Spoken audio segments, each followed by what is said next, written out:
Bəzən bir görüş sadəcə sevginin deyil, dəyişimin də başlanğıcı olur. John Lennon'un Yoko Ono ilə tanışlığı da məhz belə olmuşdu.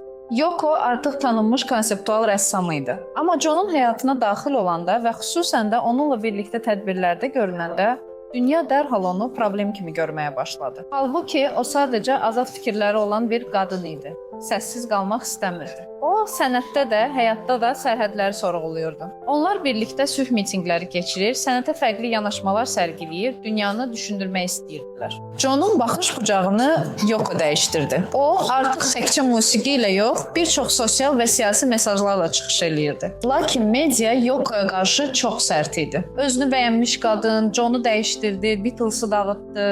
Əslində isə o sadəcə bərabər danışan və fikirləri olan bir qadın idi. Və bu xüsusilə bir çoxlarına qəribə gəlir. Bugün bu münasibətə baxanda onu sadəcə bir sevgi hekayəsi kimi yox, həm də cəmiyyətdə qadın səsinə verilən reaksiyanın göstəricisi kimi oxumaq olar. Çünki Yoko nə susurdu, nə də uyğunlaşırdı. O sadəcə olduğu kimi idi.